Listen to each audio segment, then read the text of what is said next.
Hello there, only one Kenobi here, only one. Welcome to episode 95 of the Quick Shot series. This is VC95, Luke Skywalker HOTH outfit. This is a figure I've only just acquired loose. I got it from Tungori. When I first started this series, I knew that when I got to this card back, because I wasn't really fussed on getting this one loose in particular, because I had this one here. This is a Black Series release of the figure, or the character of Luke in Hoth gear, way after this was released. Well, not long after, but you know what I mean, it was after it. So, because this is such a good figure, and I'll show it you later, I never really wanted to get this one loose. However, I changed my mind on that. It's worth getting this one because it's got something slightly different. Obviously, you can wrap the scarf around his head. I'll show you that in a minute. But they are pretty much the same figure except for one small detail.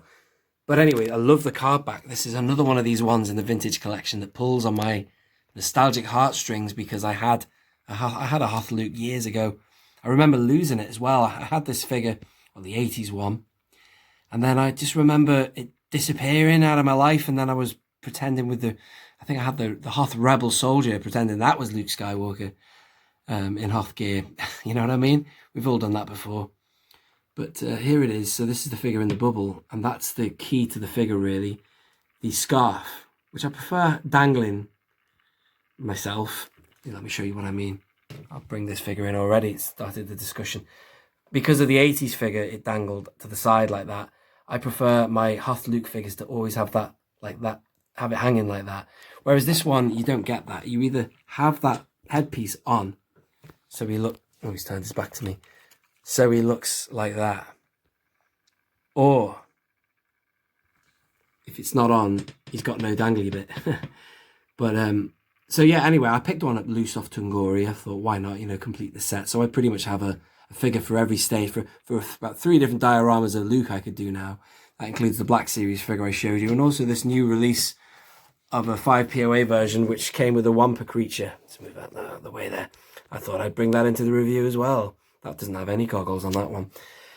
Anyway, so going back to the card back, this is another figure that would be great. Well, any of the ones with ball jointed. Oh, speaking of ball jointed hips, oh God, he's turning away just when I want him to face me. The good thing about ball jointed hips is, for example, when you've got them on stands, right?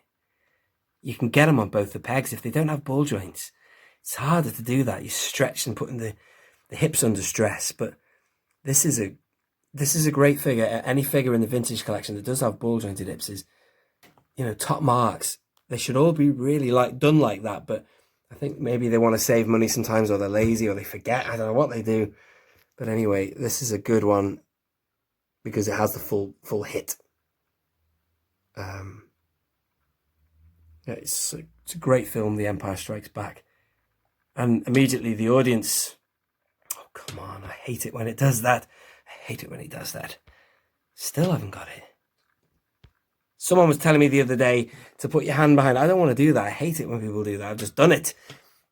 The reason it doesn't focus is because it's probably catching something else in the background. I think if I've got a blank background, it works, or I can just...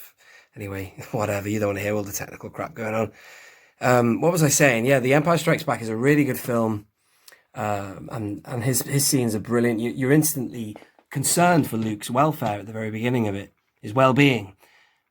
And yeah, these figures, that's what I was going to say. They've got the ball joints. They would be perfect for straddling a Wampa creature. Not a Wampa, a Tauntaun. I don't have a Tauntaun, but a Tauntaun, I wouldn't mind one though. That would be pretty cool. And that was it really. So I might put these guys back to back. So if I put them on here, the Black Series one came in the Black Series, the TIE Fighter line. And it's in essence the same figure as the vintage one, except for the headpiece. They've changed it, so as I say, they've got the goggles on the top. There's also, look at that, damage, wounds, claws from the Wampa. And also, do you know what? They've done a better job getting the colour right. The colour of that Hoth gear there matches the gilet on there, I think, a bit better.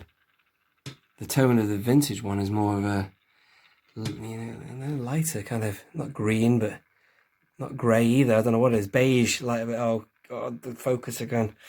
There you go. Look at that. You see, it's not perfect. Let me take them off the spinner now.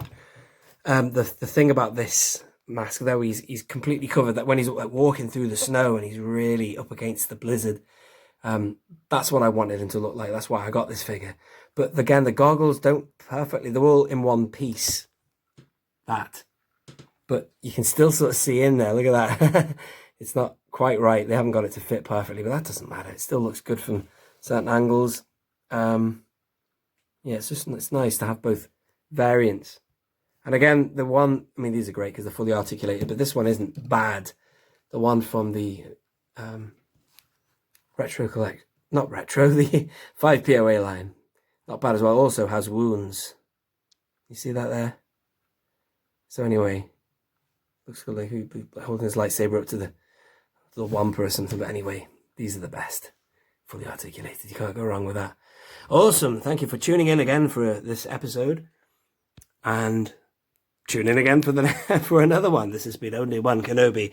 Only one. Don't forget to hit the like button if you've enjoyed it, and subscribe if you are new around here. Out.